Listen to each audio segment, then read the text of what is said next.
未来可能真有一类公司会感觉海蓝特别对路，他们不需要什么投入，甚至都不需要员工，但他们却能为全球提供产品和服务，赚取着远超传统行业的利润。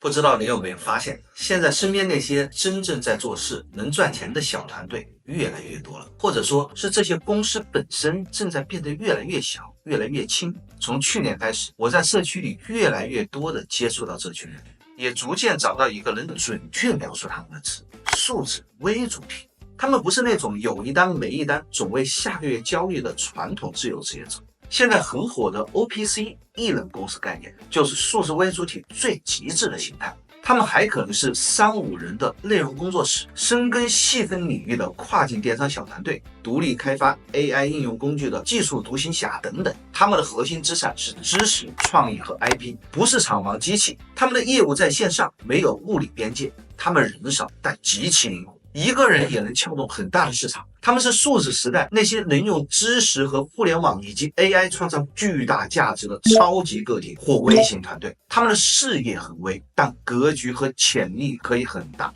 之所以对这件事感受这么深，是因为今年春节在海蓝，在我们自己的数字游民社区里，和好几个这样的小团队深聊了几次，听他们讲述自己的故事，遇到真实的难题，在一起想办法解决，让我越来越确定一件事：海蓝或许真的很适合这些小团队。下面我给你分享一下他们的故事。在我们数字游民公寓里住着一位朋友，今年整个春节社区里大家热热闹闹，而他既没有回家过年，也没有参与活动，而是一直待在他自己的共享工位上忙碌。我挺好奇，就约他聊聊天，问他到底在忙些什么。他告诉我，他一个人在开发一个面向企业的 AI 商业决策应用，他的商业逻辑很清晰，技术上也已经跑通了 demo，现在是冲刺阶段，它的市场计划非常明确。第一阶段主攻北美市场，公司的注册地准备放在新加坡。我问他为什么一定是新加坡？国内支持政策也不少啊，而且他本来就入驻了我们社区，我们都可以给他对接海蓝相关政策。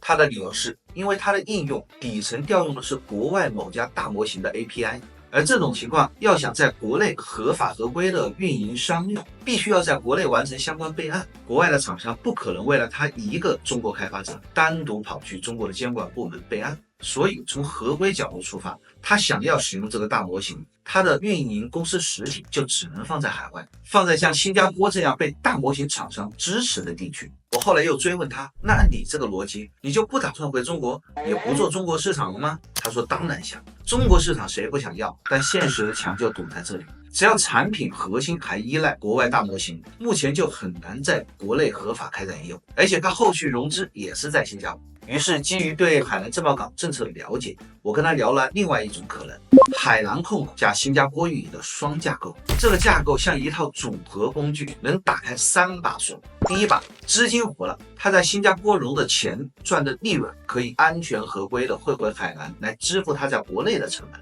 第二把，人才进来，他可以直接用海蓝这家公司在国内招聘，签正式合同交中国社保。第三把，后路宽了，这家在海蓝公司就是他未来回归中国市场的桥头堡。哪天国内市场成熟了，他几乎可以无缝切换回来，直接用海蓝公司服务国内客户。他听完沉默地想了10几秒，然后说，之前思维确实被只能在新加坡给框住了，从没想过可以把海蓝当成一个关键的战略中转站。这个架构一下把他最头疼的资金、用人、市场进退3个难题串成了一个有解的系统。最后我问他当初为什么会到海蓝来，他给的理由是海蓝气候好，环境舒服，能让他专注，更重要的是社区提供了稳定合规的国际互联网专线，这是他连接海外技术资源的生命线。现在加上海蓝新加坡双公司架构，他觉得海蓝是彻底来对了。在春节前大概1个月吧，我们社区入驻了一位900多万粉丝的自媒体博主。他最初来是因为海蓝的双15税收优惠，尤其是在2025年电商税务新规的背景下，个税最高15%，对他很有吸引力。但后来细聊才发现，他的需求不只是省税，他还希望将自己的内容影响力从国内市场拓展到海外，做内容出海。他也看到了跨境电商的巨大潜力，希望孵化自己的品牌，把把中国商品卖到全球。同时，作为一个母亲，她正在为孩子的教育做长期规划，非常倾向于让孩子去香港接受国际化的教育。于是，基于她的符合性需求，我们给出另一个架构方案：海南运营加香港出海双公司架构。这个方案可以帮他锁定海南15%的个税优惠和国内外资金结算便利的问题。同时，为了支撑他做内容出海和跨境直播的增量业务，我们社区为他提供国际互联网专线以及高达50兆的上行带宽保障，直播体验和国内一样，这解决了他业务运营的物理通道问题。而香港公司则负责海外的业务运营，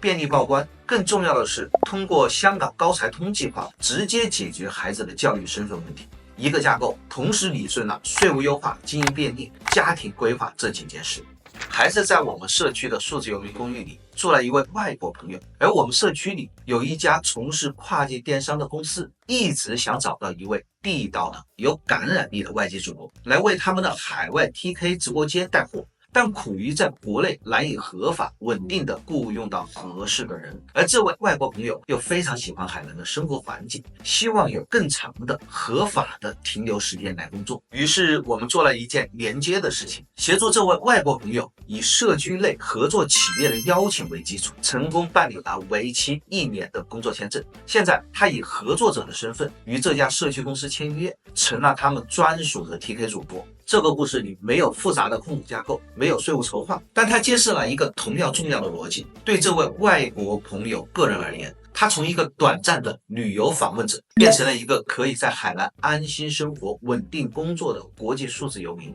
对公司而言，他们不需要把公司搬到海外，在海南就能高效合法的找到一位地道的海外主播。结合这几位朋友的真实故事，我们再看看那些宏观经济报告行业白皮书里面的数据，告诉我们几个不容忽视的事实。第一，增长的主引擎已经切换。根据权威报告，2023年中国数字经济的规模超过了53万亿元，占 GDP 比重达到 42.8%。最关键的不是规模，而是贡献率。数字经济对当年 GDP 增长的贡献率达到了惊人的 66.45%。这意味着每100元的经济增长中，有超过66元是数字经济驱动。经济增长的主动力已经不可逆转地从传统要素驱动转向了数字和创新驱动。第二，消费结构正在深刻变革。2025年前3季度，全国网上零售额中代表服务和体验消费的非实物商品网上零售额增速高达 26.7%， 这个速度是实物商品网上零售额增速的近4倍。这说明人们越来越愿意为无形的知识、创意、情感连接和个性化的服务体验付费，而这恰恰是数字微主体们最擅长创造的领域。他们售卖的不是标准化的工业品，而是独特的见解、美好的设计、动人的内容、高效的解决方案。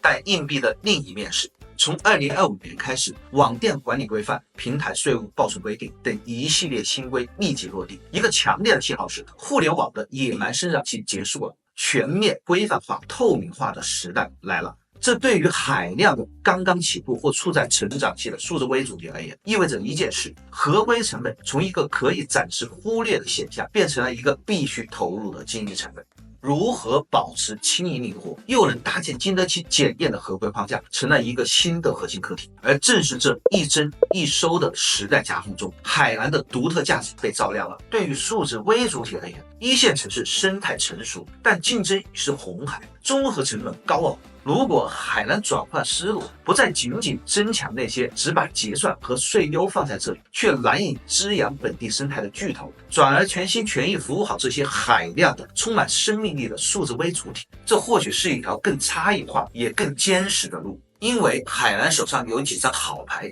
确立了双15低税负，正在探索的数据安全流动机制，以及面向全球的定位，这些恰恰能对冲规范化带来的合规成本。另外，还有我们常讨论的海南目前的优劣势。有人说海南目前的劣势是人才不好招，这话没错。如果你需要的是成千上万的传统产业功能，这确实是短板。但对于数字微主体来说，这根本不是问题。他们的核心资产是创始人的大脑，是线上的品牌，是全球化的数字产品。他们不需要也不愿意去管理一个庞大的本地团队。他们需要的是一个能让这个核心大脑高效运转、安全连接，并能得到实实在在支撑的地方。所以我们或许可以重新理解海蓝，那个 AI 开发者，那位博主，那位外籍主播，他们用自己的选择在海蓝描绘了同一种新的活法图。事业体量可以很微，但市场格局可以很宏；生活可以很轻，